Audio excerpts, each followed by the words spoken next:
Shalom semuanya. Dalam hadirat Tuhan ada kuasa. Dalam hadirat Tuhan ada kesembuhan. Dalam hadirat Tuhan ada mujizat. Dalam hadirat Tuhan ada kelepasan. Beri tepuk tangan yang meriah-meriah lagi.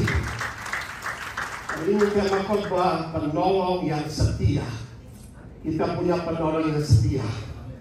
Siapakah dia? Dia adalah Roh Kudus. Dia adalah penolong yang setia yang Tuhan berikan, Tuhan utus bagi gerejanya. Maka kita akan langsung ayat pembuka.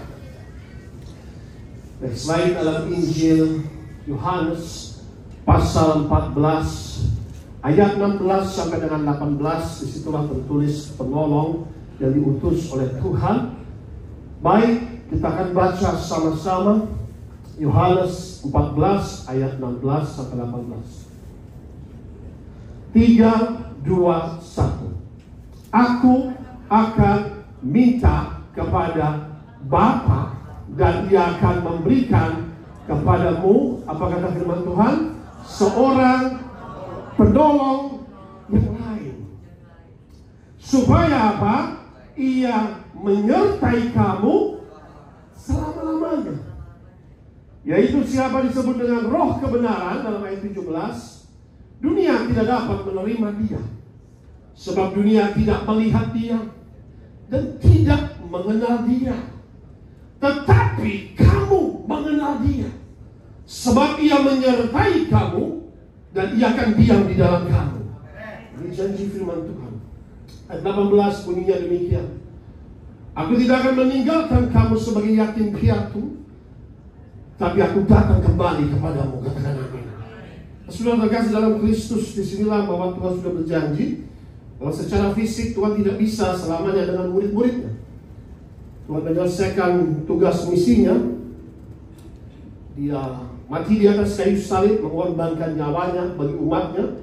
Lalu dia memikul dosa kita, menebus kita, bangkit di antara orang mati dan naik ke surga, duduk di sebelah kanan Bapa di surga. Lalu saudara terkasih dalam Kristus, maka Alkitab mencatat demikian dalam ayat 18, aku tidak akan meninggalkan kamu sebagai yatim piatu, aku datang kembali kepadamu. Secara fisik tidak mungkin Yesus selamanya berada di bumi, tetapi secara roh dia datang kembali. Katakan amin. Dia datang kembali secara roh, maka dikatakan ia mengutus Roh Kudus. Ya, di sini dikatakan, aku akan meminta kepada Bapa. Dari mana datangnya Roh Kudus ini? Yang pertama kita bisa melihat dari firman bahwa dia datang dari Bapa, roh dari tempat tinggi. Aku akan minta kepada Bapa dan ia akan memberikan kepadamu seorang penolong yang lain. Ya, berarti disinilah Tuhan berjanji bahwa ada penolong yang diberikan kepada kita. Penolong yang lain ini, kenapa saya catat dengan khotbah tadi temanya penolong yang setia? Karena ia menyertai kamu selama-lamanya. Katakan amin. Forever he will be with you. Amin. Dia akan selalu beserta kita. Jadi dikatakan penolong yang setia. Saudara terkasih dalam Kristus, saudara punya penolong dalam hidupmu. Katakan amin. Dan dia adalah penolong yang setia. A spiritual helper. Jadi penolong secara rohani yang disebut dengan Roh Kudus. Ya, saudara, kenapa? Karena kalau orang dunia mungkin menolong kita juga, tetapi kan ada batasnya. Orang dunia menolong, ya kan? Orang dunia menolong juga tidak mungkin terus-menerus, saudara. Orang dunia menolong juga kadang-kala ada timbal balik, atau juga kan ada batasnya, ya kan? Nah, tetapi ini adalah penolong yang setia, yang Tuhan berikan untuk selama-lamanya. Dia akan diam di dalam hidup kita, ya. Dia akan menyertai kita, dia akan diam di dalam hidup kita. Kita mencatat dia sebagai roh kebenaran. Dunia tidak dapat menerima dia, sebab dunia tidak melihat dia dan tidak mengenal dia. Tetapi kamu mengenal dia, sebab ia menyertai kamu dan akan diam di dalam kamu. Dia akan menyertai kita dan juga diam di dalam kita. Maka sudah terkasih dalam Kristus, terjemahan penolong ini kalau dalam bahasa aslinya memang tertulis dalam bahasa Yunani adalah parakletos. Parakletos ini ada sebagian terjemahan adalah dua, adalah satu adalah penolong, kedua adalah penghibur. Ya, dia adalah bukan cuma penolong tapi penghibur kita. Ketika saudara sedang susah, dia menguatkan saudara. Katakan amin. Dia menghibur saudara. Makanya untuk apa ada dikatakan penolong? Penolong itu ada, saudara terkasih dalam Kristus. Yang pertama, dia sebagai penasehat, menasihati kita. Kedua, dia penguat, menguatkan kita ketika kita lemah, ketika kita sedang susah, ya toh. Maka dia menghibur kita, dia menolong kita. Nah, bagaimana cara Roh Kudus menolong? Ya kan? Dia pembela kita, disebut dengan advocate, ya, pembela kita. Kalau iblis mendakwamu, di situ ada Roh Kudus yang menyertai kita. Katakan amin. Maka dikatakan sebagai advocate, sebagai pembela kita. Lalu bukan cuma sebagai pembela, maka dia juga adalah sahabat yang sejati. Katakan amin. Sahabat yang sejati, selalu menyertai. Sebagai sahabat yang sejati, lalu juga dia memberi karunia dan kuasa kepada kita. Sebagai Allah yang setia, yang memberi karunia, kuasa. Maka menyertai selama-lamanya, membimbing kita, menuntun kita dalam kebenaran. Allah yang setia, melindungi dan menjaga kita. Berarti dari ayat-ayat ini, saudara, saya mau beritahu bahwa saudara bukan sendiri dalam hidupmu. Engkau mempunyai penolong. Katakan amin. Iya kan? Katakan di sampingmu, kamu tidak sendiri. Kamu punya penolong. Dia adalah Roh Kudus. Yes. Saudara, makanya kalau saudara sedang mengalami stres, tekanan, depresi, saudara harus ingat bahwa saudara tidak sendiri. Saudara punya Roh Kudus. Maka saudara bisa berdoa, minta Roh Kudus kuatkan saudara menghadapi apapun tantangan dalam hidup saudara, ya. Maka dikatakan siapa Roh Kudus? Dikatakan ayat 17, roh kebenaran, ya, menyingkapkan kebenaran. Ya, dunia tidak dapat mengenal atau menerima dia karena roh duniawi berbeda dengan roh dari Tuhan. Katakan amin. Saudara jangan cuma kejar harta dunia. If you just find worldly blessing, you will just receive worldly blessing. Kalau engkau cuma cari berkat-berkat duniawi, berkat materi, engkau hanya akan menerima berkat materi. But if you find spiritual blessing, kalau engkau mencari berkat rohani, engkau terima Roh Kudus. Katakan amin. Nah, Roh Kudus itu sebagai penolong, menyertai kita, menyertai Daud, maka dalam peperangan rohani, memberi kemenangan, menyertai para nabi, menyertai Yesus, saudara. Sehingga ada mujizat ketika ada kuasa Roh Kudus bekerja. Nah, saudara terkasih dalam Kristus, inilah, maka Roh Kudus ini bukan cuma kuasa saja atau pengaruh, tapi dia adalah Allah Roh Kudus yang menyertai kita, yang diam di dalam kehidupan kita. Allah itu roh, maka firman Tuhan, sembahlah dia dalam roh dan kebenaran. Untuk apa Roh Kudus ada dalam hidup kita? Next slide kita akan baca firman Tuhan. Kenapa dia disebut sebagai roh kebenaran, ya? Bagaimana dia memimpin hidup kita dalam kebenaran? Tadi katakan dia sebagai roh kebenaran. Roh Kudus memimpin kita dalam kebenaran, ya. Karena apa? Dalam 2 Timotius pasal 3, 16-17. Bagaimana Roh Kudus memimpin kita dalam kebenaran? Saya mau kasih tahu, Alkitab mencatat firman Tuhan adalah kebenaran. Amin. Firman Tuhan adalah kebenaran yang memerdekakan kita. Jadi dia memimpin kita dalam kebenaran. Dia menuntun kita menjadi orang benar. Katakan amin. Nah, itulah kita perlu Roh Kudus. Pak Jimmy bacakan dalam 2 Timotius pasal 3 ayat 16-17.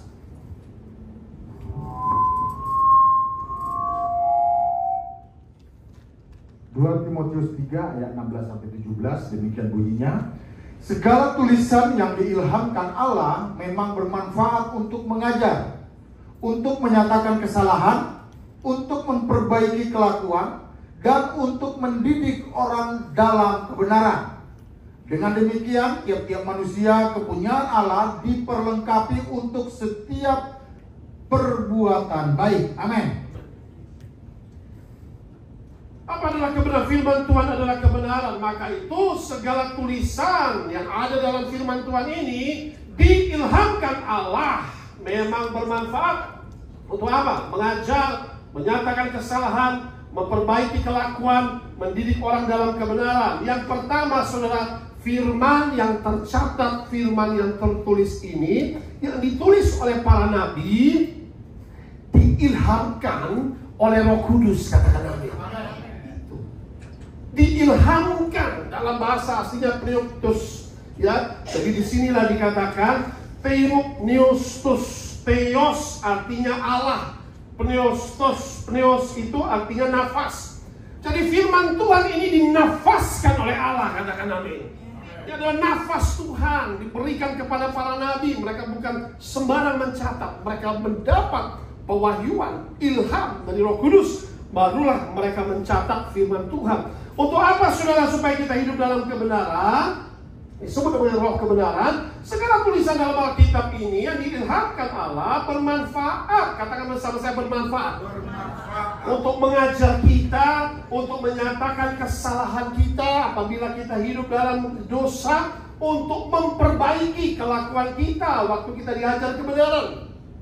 Kita mau hidup dalam kebenaran, katakan amin. Kita dinyatakan, oh ini salah, itulah melalui firman. Oh ya ini salah, apa yang tidak boleh oleh Tuhan, apa yang boleh, nah itulah kita belajar. Makanya dikatakan bermanfaat untuk mengajar kita. Setiap kita, saudara terkasih dalam Kristus, harus belajar firman Tuhan. Katakan amin. Katakan bersama saya, aku harus belajar firman Tuhan. Saudara harus punya Alkitab dalam rumahmu. HP saja nggak cukup, saudara. Minimal kalau ada Alkitab, saudara tanda-tandain, kasih stabilo. Mana yang belum baca, akan ada apa tuh, yang garis yang merah itu dan biru. Ya kan minimal saudara bisa bikin renungan, ya kan. 1 tahun saudara baca perjanjian lama, perjanjian baru. Habis tahun depan baca lagi. Setiap ayat itu ada teguran-teguran yang Tuhan berikan bagi kita. Ada nasihat-nasihat untuk mengajar kita hidup dalam kebenaran, saudara. Maka itu kita perlu belajar firman Tuhan. Dalam belajar firman Tuhan kita dinyatakan kesalahan kita, memperbaiki kelakuan kita, mungkin kelakuan yang salah, mendidik orang dalam kebenaran. Untuk apa? Dengan demikian tiap-tiap manusia kepunyaan Allah diperlengkapi untuk setiap perbuatan baik. Katakan amin. Berbuat baik bukan berdasarkan apa kata orang. Berbuat baik itu berdasarkan firman Tuhan. Katakan amin. Bagi orang lain baik tapi belum tentu benar. Benar apa sesuai firman. Maka itu sudah terkasih dalam Kristus. Disinilah Dia memimpin kita untuk hidup dalam kebenaran. Supaya kita hidup dalam kebenaran, maka firman Tuhan mengajar bahwa Roh Kudus, di sini dikatakan dalam 2 Timotius pasal 3 ayat 16 sampai 17. Orang yang menolak kebenaran akan binasa, ya. Jadi saya katakan bahwa Roh Kudus sebagai roh kebenaran memimpin kita dalam kebenaran, ya. Orang yang menolak kebenaran dan kompromi dengan dosa, kompromi dengan ketidakbenaran, dengan baik-baik, orang demikian tidak dapat didiami oleh Roh Kudus. Katakan amin. Karena menolak kebenaran. Tapi saudara yang mau menerima kebenaran, Roh Kudus akan mendiami saudara. Katakan amin. Tapi ada orang tertentu yang menolak kebenaran, tidak mau baca Alkitab, tidak mau percaya kepada Tuhan, tidak mau percaya pada firman. Nah inilah, ya kan? Maka dia tidak dapat didiami oleh Roh Kudus. Karena apa? Menolak dididik oleh Tuhan, ya. Karena inilah supaya kita dididik dalam kebenaran. Ada juga orang yang mengenal kebenaran tetapi kompromi dengan dosa, maka tidak bisa, Roh Kudus bisa keluar dan binasa. Firman Allah diilhamkan, ya. Para nabi menulis firman Allah ini. Nah, sudah terkasih dalam Kristus, maka itu kita harus hidup dalam kebenaran sesuai dengan firman Tuhan. Yang kedua, sudah terkasih dalam Kristus, next slide. Dia disebut sebagai roh kebenaran. Alkitab mencatat demikian dalam Yohanes 16 ayat 13 sampai 14. Kata Tuhan Yesus demikian mengenai Roh Kudus. Tetapi apabila Ia datang, kata Tuhan, yaitu roh kebenaran, Ia akan memimpin kamu dalam seluruh kebenaran. Sebab Ia tidak akan berkata-kata dari dirinya sendiri, tetapi segala sesuatu yang didengarnya, itulah yang akan dikatakannya. Dan Ia akan memberitahukan kepadamu hal-hal yang akan datang. Ia akan memuliakan aku, sebab Ia akan memberitakan kepadamu apa yang diterimanya daripada aku. Katakan amin. Jadi saudara kalau mau connected dengan Tuhan Yesus, perhatikan di sini. Roh Kudus akan memuliakan Yesus. Katakan amin. Ada perbedaan dengan Roh Kudus dan juga dengan roh setan, ya. Sirinya kalau itu Roh Kudus, Roh Tuhan, Roh Kudus akan memuliakan Tuhan Yesus. Roh Kudus akan memuliakan Allah Bapa di surga. Maka itulah cirinya, memuliakan Allah, memuliakan Tuhan. Lalu dikatakan dia akan memberikan pesan-pesan dari Tuhan, memberitakan kepadamu apa yang diterimanya daripada aku, ya. Berbeda dengan roh setan. Roh setan itu menentang firman Tuhan. Roh jahat membelokkan firman Tuhan atau menghujat Allah. Itulah biasanya kalau ada manifestasi menghujat Tuhan, itulah roh setan, ya kan? Nah, maka itu disitulah kata Tuhan bisa membedakan roh Tuhan dan antikristus, ya. Manusia ini kalau biasanya ketika ada roh jahat akan ada pendakwaan, ada intimidasi. Nah, itulah disebut dengan roh setan. Tetapi di sini dikatakan Roh Kudus memuliakan Yesus, memberitakan kepadamu apa yang diterimanya daripada Yesus. Jadi saudara perhatikan, the Holy Spirit makes you connected with Jesus Christ. Kalau saudara memiliki koneksi dengan Tuhan Yesus, maka saudara harus intim dengan Roh Kudus. Katakan amin. Bagaimana Roh Kudus? Yesus berbicara dengan saya, itu melalui Roh Kudus. Setiap orang yang dipenuhi Roh Kudus itu pasti berkoneksi dengan Yesus dan Bapa di surga. Katakan amin. Satu-satunya cara itu saja. Maka Tuhan mencurahkan rohnya kepada Pentakosta itu. Semua murid menerima Roh Kudus. Mereka berbahasa lidah, kita mencatat mereka dipenuhi dengan api Tuhan. Ya, apabila ia datang, ia akan memimpin kamu dalam seluruh kebenaran. Jadi disinilah dikatakan akan memberitakan mengenai Yesus. The Holy Spirit makes Jesus real in your life. Engkau akan merasakan hadirat Tuhan. Engkau akan mengenal Tuhan Yesus lebih dalam ketika Roh Kudus ada di dalam hidupmu. Nah, saudara, bahkan dikatakan ia akan memberitakan kepadamu hal-hal yang akan datang. Artinya dia disebut roh nubuat. Katakan amin. Memberitakan kepadamu hal-hal yang akan datang. Untuk apa saudara? Mungkin itu sesuatu kerajaan, suatu bangsa, apa yang akan terjadi. Mungkin ketika sedang berdoa, Roh Kudus bisa bicara apa yang terjadi dalam satu bangsa, satu kerajaan, ya. Nah, Yesus pun memberitakan nubuatan mengenai akhir zaman, saudara. Hari-hari ini kita sedang melihat nubuatan-nubuatan ini sedang digenapi, di mana kita mendengar kabar tentang gedung perang, ya kan? Di berbagai macam negara sedang memanas, baik Rusia, Amerika, China, ya, Timur Tengah, ya kan? Maka saudara, inilah firman Tuhan sedang digenapi, nubuatan akhir zaman. Lalu juga kita bisa melihat juga resesi ataupun PHK di mana-mana, krisis, dan juga kita bisa melihat wabah, penyakit, gempa bumi, dan lain sebagainya. Artinya apa? Alkitab yang saudara baca adalah firman Allah dan penuh kuasa. Beri tepuk tangan yang meriah negara kita. Ada roh nubuat, katakan amin. Kalau Tuhan memberikan nubuatan mengenai saudara, artinya Tuhan memegang kendali hidup saudara. Katakan amin.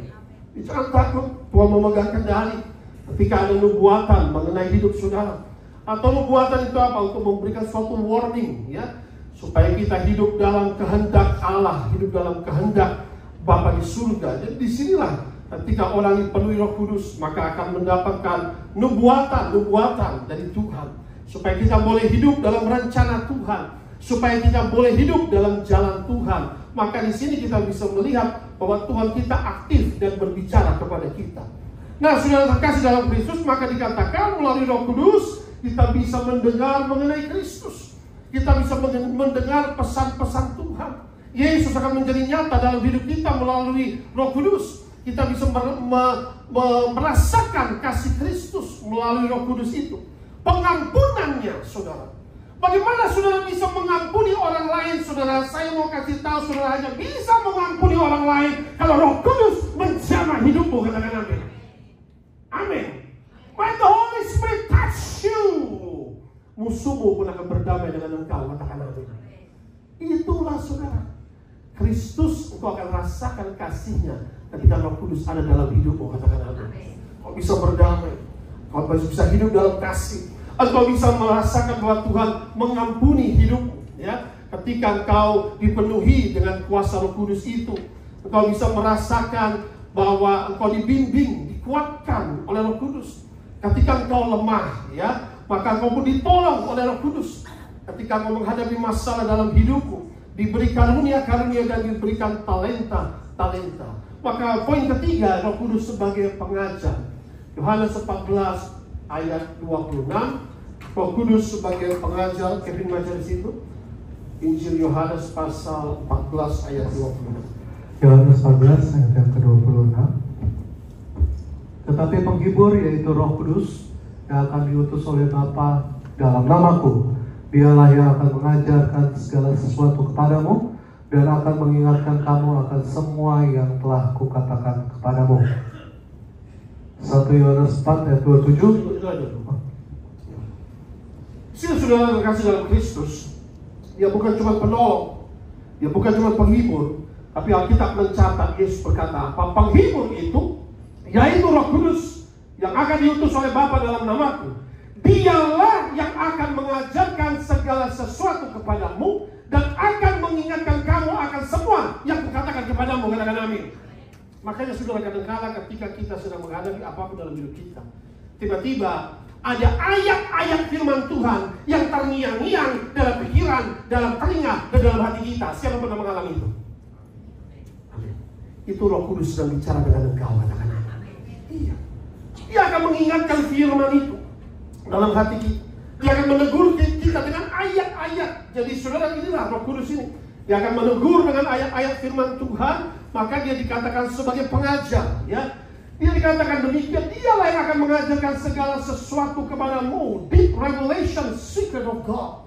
Ada orang banyak kali baca firman Tuhan, tapi dia gak paham-paham, baca 10 kali gak paham-paham. Maka itu kalau kau baca firman Tuhan, minta Roh Kudus tuntun kau, katakan amin. Minta Roh Kudus tolong kau untuk mengerti, memahami rahasia ilahi itu, katakan amin. Kalau kau dituntun Roh Kudus, satu ayat itu penuh kuasa. Satu ayat dapat menjadi senjata panah dari Tuhan, katakan amin, untuk mengalahkan musuh. Satu ayat dapat menjadi berkat bagi hidupmu, katakan amin. Satu ayat engkau terima dapat memberikan damai sejahtera kepadamu. Maka itu kita perlu pewahyuan dari Roh Kudus. Katakan deep revelation, pewahyuan, secret of God, rahasia ilahi. Kita dapat waktu kita baca firman Tuhan, ya kan? Mungkin kau sudah diintimidasi. Mungkin Alkitab mencatat ada intimidasi, ada penyerangan, ada ancaman, ya. Tapi firman Tuhan berkata demikian, semua senjata di tempat iblis kepadamu tidak akan berhasil. Ketika engkau memegang itu, maka terjadilah firman Tuhan dalam hidupmu. Beri tepuk tangan yang meriah dalam kita. Semua senjata yang tempat iblis bagimu tidak akan berhasil. Sebab akulah Tuhanmu, ya. Dia menolong kita. Akulah Tuhan yang akan membenarkanmu. Semua dakwaan yang akan dinyatakan kepadamu akan aku nyatakan salah. Sebab Tuhan akan membenarkanmu. Kalau Dia membenarkan kita seperti Dia membenarkan Maria Magdalena yang tertangkap basah berzina, maka tidak ada yang dapat menyentuh hidupmu. Karena Tuhan Yesus menjadi pembela kita. Karena Roh Kudus menjadi pembela kita. Katakan amin. Itu saudara.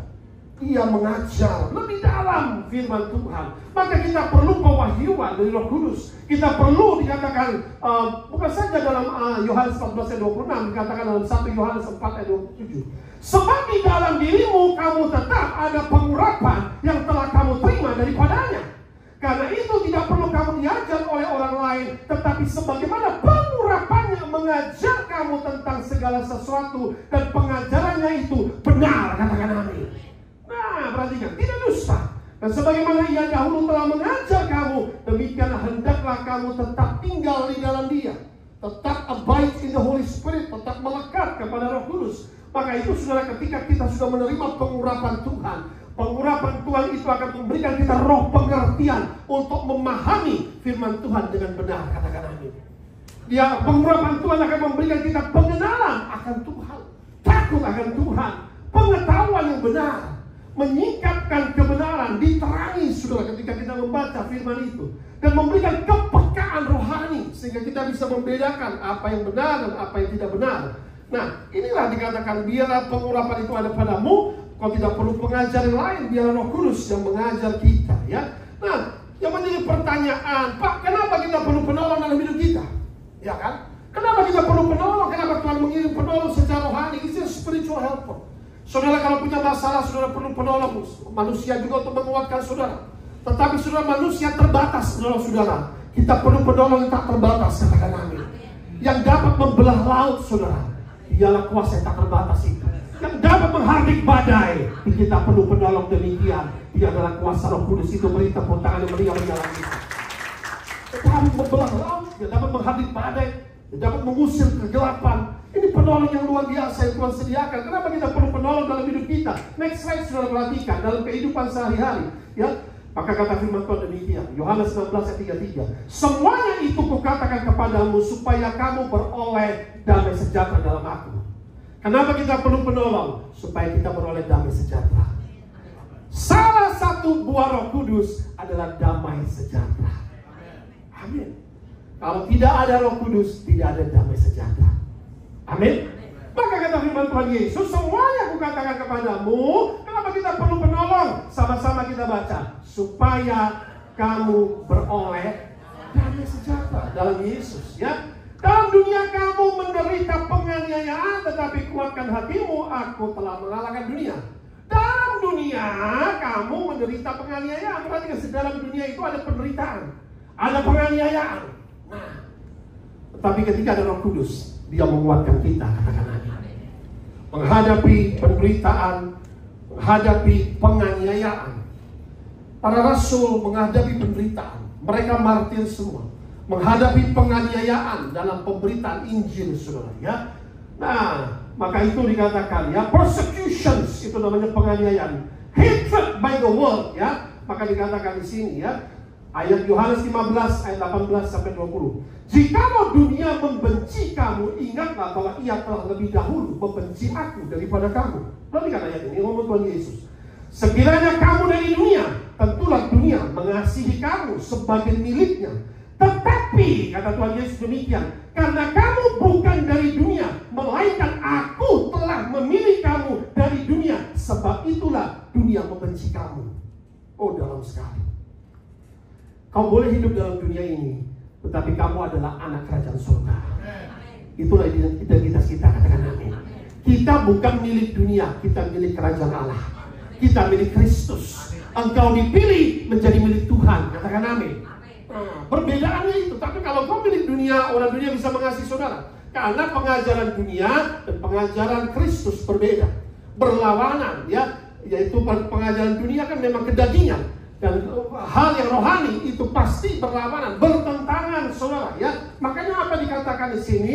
Ketika kita mengalami persecutions atau namanya penganiayaan, ya, hatred by the world, dibenci oleh orang-orang dunia.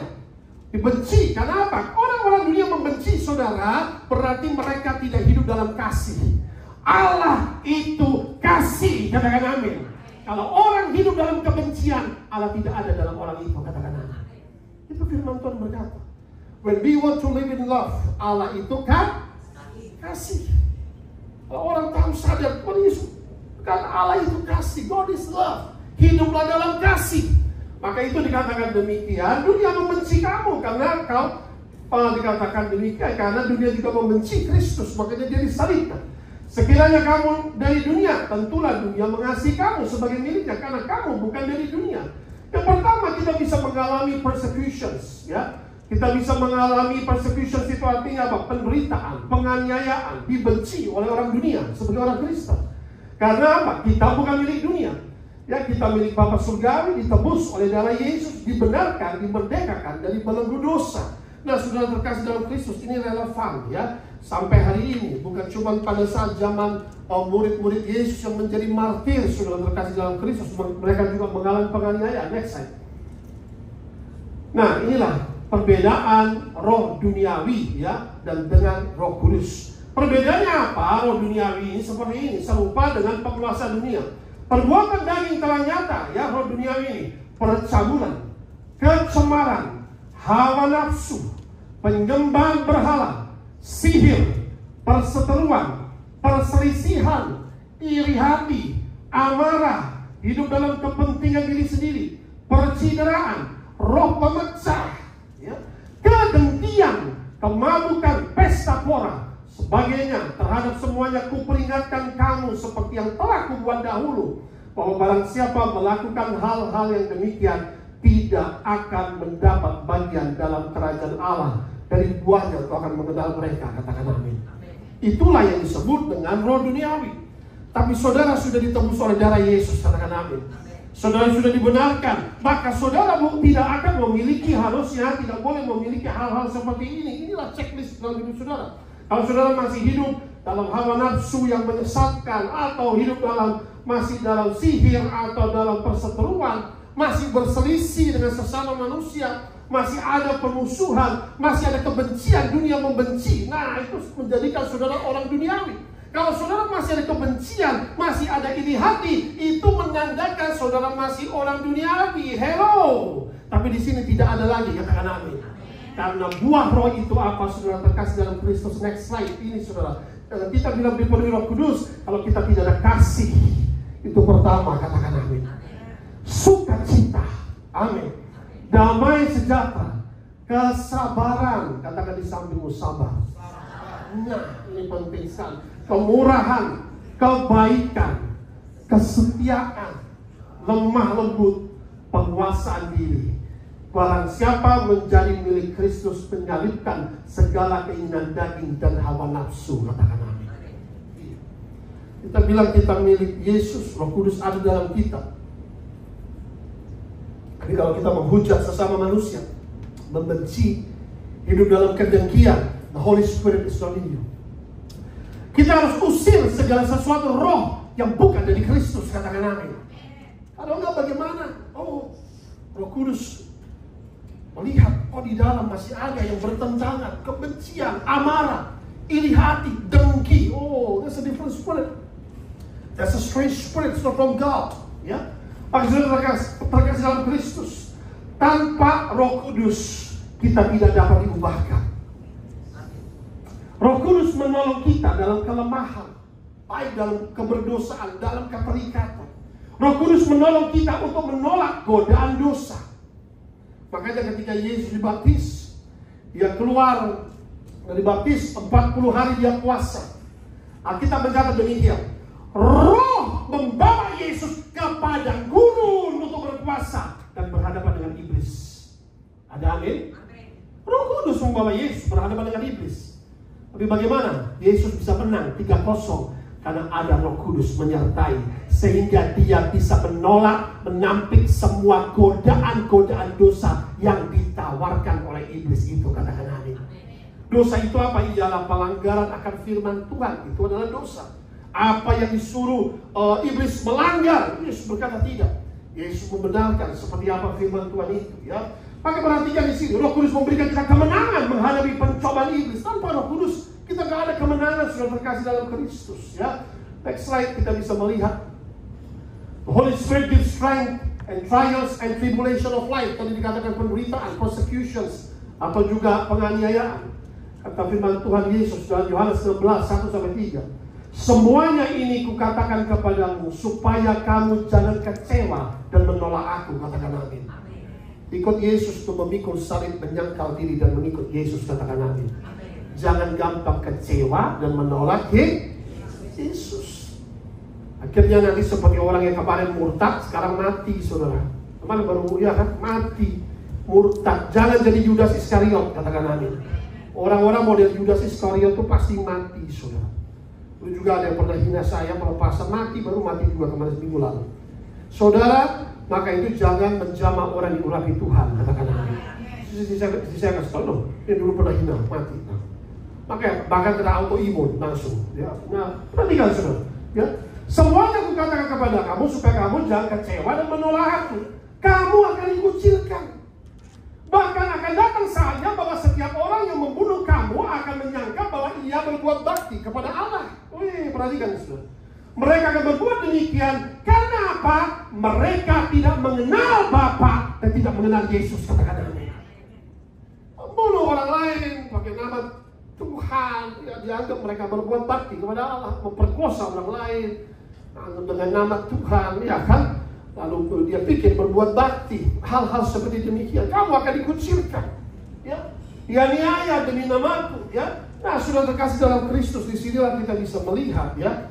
Ternyata firman Tuhan ini betul-betul kalau kita melihat bahwa ya bisa artinya dikucilkan juga, ini artinya apa?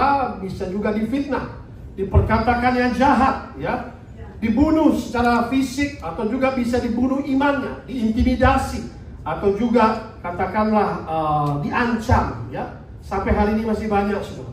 Saudara tahu di Korea Utara mau ibadah saja susah, dilarang. Kepada anak kecil, anak bayi baru 2 tahun karena mengikut Yesus di penjara. Kita boleh berbahagia, kita masih boleh bersyukur, kita masih bisa beribadah sampai hari ini. Beri tepuk tangan bagi Tuhan kita. Jangan pernah bolos ibadah, katakan amin. Akan ada harinya ibadah itu susah ketika Antikristus berkuasa. Perhatikan, Korea Utara tidak gampang, saudara. Di situ tidak ada lagi, tidak bisa memberitakan Injil, ditangkap, dipenjara, dikucilkan. Ya, itu mereka alami sampai hari ini.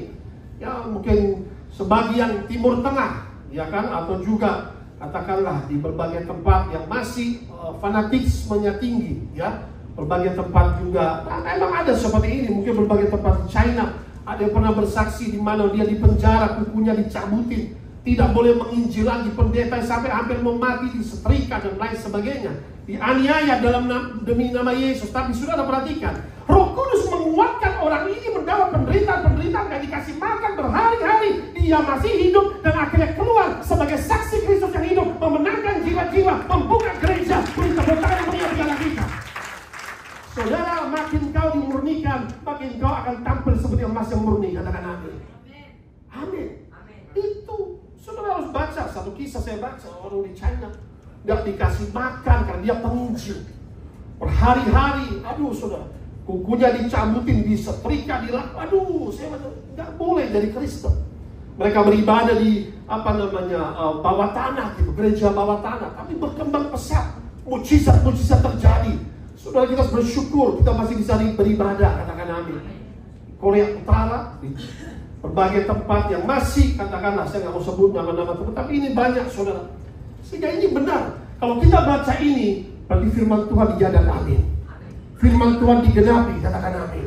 Inilah saudara terkasih dalam Kristus, bukti kemartiran para rasul dan pahlawan iman, ya. Maka saudara, itulah Roh Kudus yang menguatkan setiap kita ketika kita bersaksi, ya kan? Apapun intimidasi yang kita hadapi. Karena iblis dapat memakai orang-orang tertentu untuk menentang firman Allah, untuk menentang penginjilan, untuk menentang anak-anak Tuhan.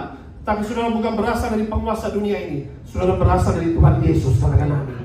Nah, yang terakhir saudara, bahwa Roh Kudus menolong kita untuk apa lagi? Ayat terakhir kita akan selesaikan. Roh Kudus menolong kita menang terhadap dosa dalam Injil Yohanes 16 ayat 7-8. Namun benar yang kukatakan ini kepadamu, kata Tuhan demikian, adalah lebih berguna bagi kamu jika aku pergi. Nah, perhatikan. Sebab jikalau aku tidak pergi, penghibur itu tidak akan datang kepadamu. Tetapi jikalau aku pergi, aku akan mengutus dia kepadamu. Katakan amin. Adalah lebih baik, lebih berguna, kata Tuhan, jika aku pergi. Karena jika aku pergi, aku akan mengutus penghibur itu kepadamu. Katakan amin. Apa pekerjaan penghibur atau Roh Kudus ini? Yang terakhir ayat 8, sama-sama kita akan baca. Dan kalau ia datang, apa kata firman Tuhan? Ia akan apa? Menginsafkan dunia, orang-orang dunia ini akan apa pertama? Dosa, kebenaran, dan penghakiman. Ya, saya nggak bahas kebenaran, penghakiman. Kita sudah tahu setiap kita akan dihakimi Tuhan. Ada namanya setiap orang keluar akan dihakimi Tuhan. Tapi saudara yang dalam Kristus sudah dibenarkan oleh Tuhan, katakan amin. Tapi disinilah supaya salah satu pekerjaan Roh Kudus menginsafkan kita akan dosa. Dosa ini yang menjadi musuh utama manusia. Manusia lemah, gampang jatuh dalam dosa. Maka kalau tanpa Roh Kudus, maka kita ini gampang jatuh dalam godaan-godaan dosa. Maka kita perlu dikuatkan oleh Roh Kudus. Jika manusia dipenuhi dengan roh amarah, apa yang terjadi dalam hidupnya, ia akan dikendalikan oleh roh amarah itu, dan hidupnya akan hancur. Jika manusia dikendalikan oleh roh hawa nafsu yang menyesatkan, maka ia akan dikendalikan oleh roh hawa nafsu yang menyesatkan, melakukan dosa-dosa yang penyimpangan seksual, dan akhirnya hidupnya pun najis, ya. Jika manusia dipenuhi dengan roh ketamakan dan keserakahan, ia akan dikendalikan oleh roh tersebut, dan akhirnya hidupnya pun binasa. Maka sudah terkasih dalam Kristus, tergantung kepada siapa kita buka hati kita. Tapi jika hidupmu dikendalikan oleh Roh Kudus, maka segala godaan dosa, segala roh jahat, ketamakan, keserakahan, kebencian, amarah akan disingkirkan dari hidupmu dan akan ditaruh di bawah kakimu. Beri tepuk tangan yang meriah bagi Allah kita. Katakan amin. Tanpa Roh Kudus kita tidak bisa diubahkan. Katakan amin. Dia mengubahkan. Hidup kita bisa menjadi baru. Ya, disinilah satu ayat yang terakhir bahwa Dia menginsafkan kita akan dosa. Ya, menginsafkan itu artinya apa? Menyadarkan kita kembali untuk meninggalkan dosa, untuk hidup dalam jalan kebenaran, meninggalkan segala sesuatu yang tidak berkenan kepada Tuhan, segala sesuatu keterikatan, ya, dengan kekuatan sendiri tidak bisa, saudara. Tapi dengan kuasa Tuhan pasti Dia memampukan kita. Maka kita percaya hari ini dengan Roh Kudus, kita percaya Dia penolong yang setia, menyertai saya dan saudara, meterai Allah yang akan membuat kita terangkat ke surga. Beri tepuk tangan bagi Tuhan kita. Haleluya. Amin.